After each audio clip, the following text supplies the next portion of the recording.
Olá pessoal, sejam bem-vindos ao meu canal. Me chamo Adriana Celestino, estou aqui no canal Facilitando o Seu Direito e hoje eu trouxe o tema da prisão civil.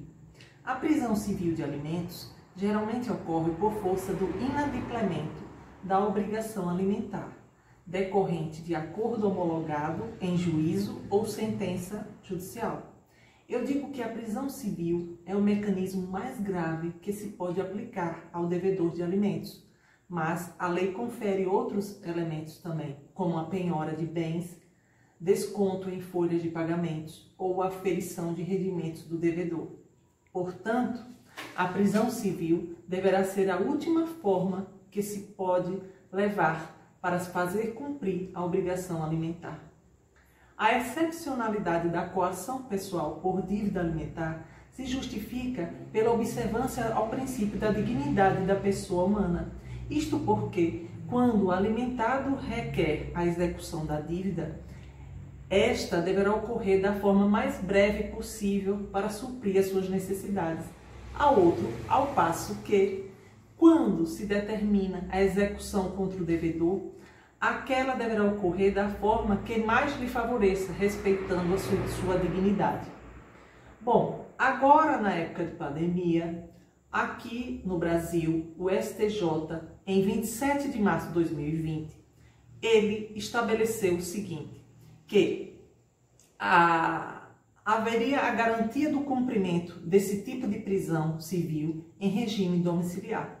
Tal medida se deu em razão da pandemia por conta do Covid-19.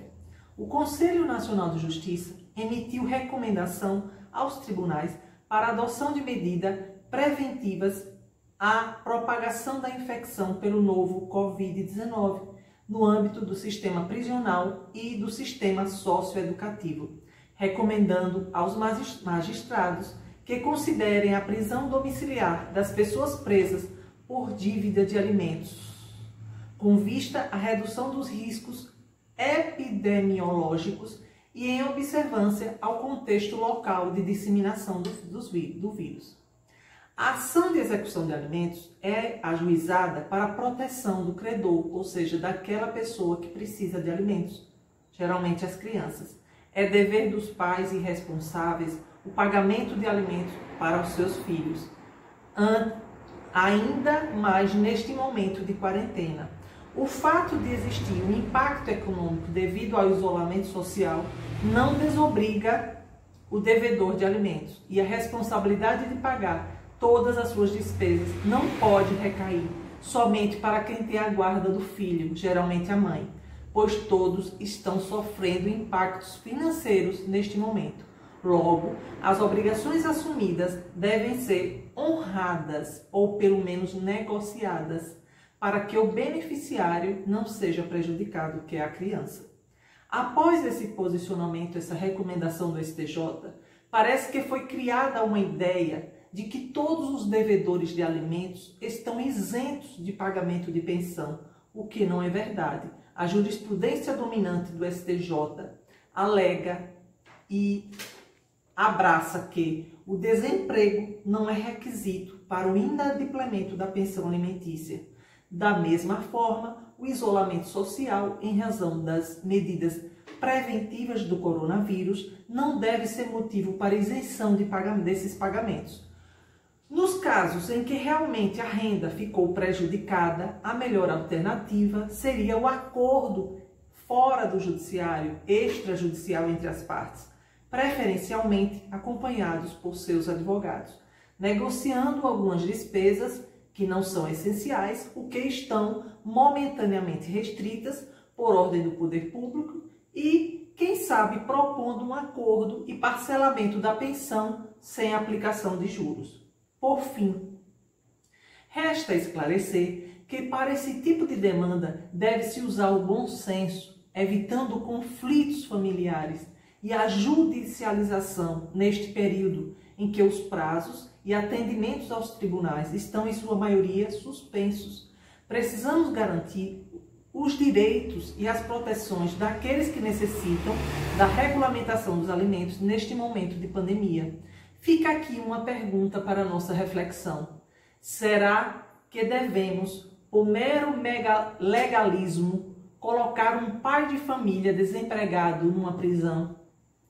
E por outro lado, até que ponto os deveres de alimentos devem ser vistos como trunfo para aquele cônjuge que não se conforma com o fim do relacionamento e quer a todo custo castigar o seu ex-cônjuge?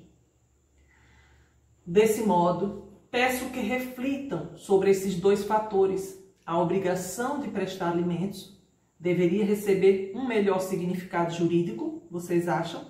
Notadamente em casos em que se vê a intenção do ex-cônjuge ou companheiro de prejudicar o outro, como sendo um castigo? Ou devemos pensar de outro modo, que se a lei não for dura suficientemente com os devedores de alimentos, eles ficarão sem pagar alimentos aos seus filhos como forma de castigar as mães por terem terminado com o relacionamento?